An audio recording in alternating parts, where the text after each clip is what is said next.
Hey guys, it's Stephanie, and I am super caffeinated right now. But I'm here to bring you it's not 10, but just the worst books I read this year.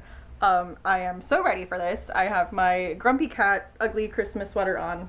I don't know, I can't see if you see anything there, but I have some things to say. And no stupid disclaimers about how these are my opinion. If you're not mature enough to be able to handle that someone has a different opinion than you, then you need to chill out. If you like these books, good for you, man. I don't care. I hated them. So these are in no particular order. I disliked different things about all of them, so I found it kind of hard to rank them. So I'm just gonna start the ranting right now.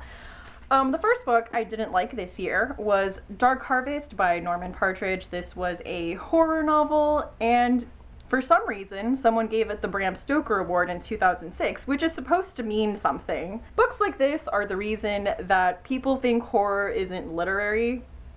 It made me so angry. Basically, you take the plot of Shirley Jackson's The Lottery, but you take away all the nuance and you just add a bunch of Halloween shit on there, and bam, you've got Dark Harvest.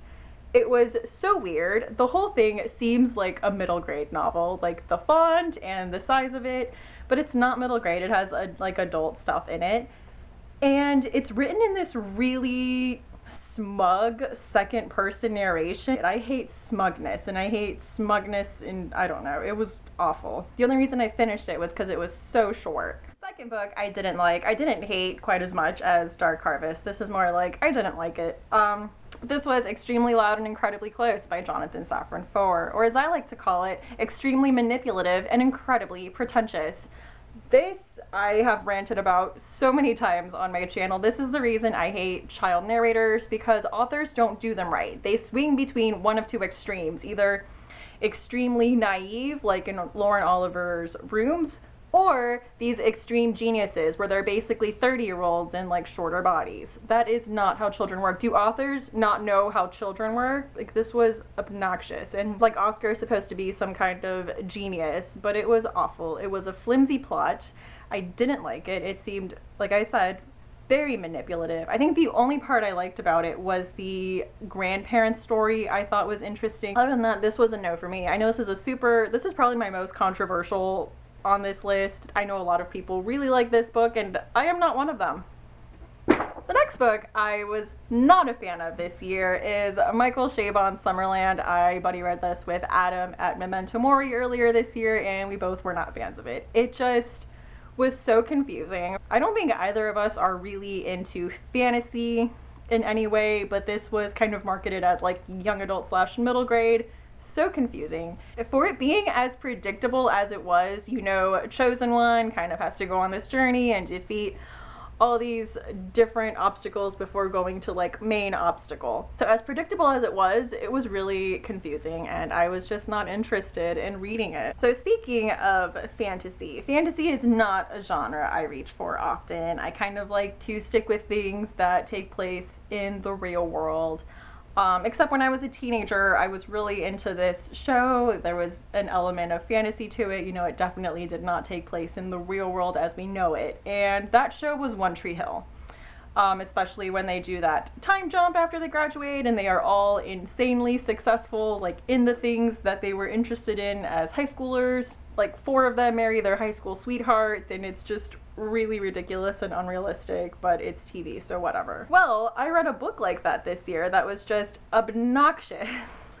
And it was In 20 Years. Basically, this college group of friends graduates and they all go on with their lives to become ridiculously successful in every single field. Every one of them is either famous or a multimillionaire, and they all come back for a 20-year reunion and spend a weekend at the campus and kind of reunite and go over their drama and rekindle their friendship. It was just absolutely ridiculous. That was such a deal breaker for me, just the ridiculousness of the plot and the fact that all of these people were rock stars and surgeons and millionaires and basically the pioneer woman. I just couldn't do it. So that really just ruined the whole story for me. I could not get into it. It was bad. And the last book on this list is one I actually haven't mentioned on this channel, and this is The Book of Lost and Found by Lucy Foley. I feel bad because my husband bought this book for me last Christmas because he read the back, and it says that it's about a woman who, her mother used to be like a famous ballerina, and she starts kind of digging into her genealogy and trying to find her biological father, and the novel's written kind of back and forth in time from different perspectives, and he knows those are all things that I really like in books. So I really wanted to like this book because, he knew that those are all things that I like in novels, and he picked this out, but I couldn't. I hated it. It was bad. Just so many issues I had with this book. I was not a fan of the writing. The pacing was ridiculously slow. And this might be spoilery, but she ends up kind of finding some information about her father, and she ends up going to Corsica. It was just basically travel porn for Corsica, which was not what I was looking for in this book. It just really wasn't what I wanted. And then on top of that, she meets this like really good looking guy there. And here's where the spoilers come in. She finds out that the good looking guy is also her father's son. So she's like freaking out that she's related to this guy. But then lo and behold, he's actually adopted. So lucky for her, they can go ahead and date. The whole relationship was super unnecessary, and they don't even end up together. Like, there was no reason for that whole thing to be there. It did nothing for the plot. It did nothing for the character. The main character is a nothing character, and I would have been okay with that. Just like in Divine Secrets of the Ya-Ya Sisterhood, it's not really about the main character. The main character is more of a vessel to dig into the more interesting character about her family. But she kept trying to make the main character something interesting, and she just wasn't. And if this love story was a way to do that, it failed. Anyway, guys, I think I'm done with my rants for the day. I think those are the worst books I read this year. What were some books you hated this year? Or let me know if you agree with me or disagree with me, but be nice in the comments. Anyway, thank you so much for watching. Hope to see you again soon. Bye!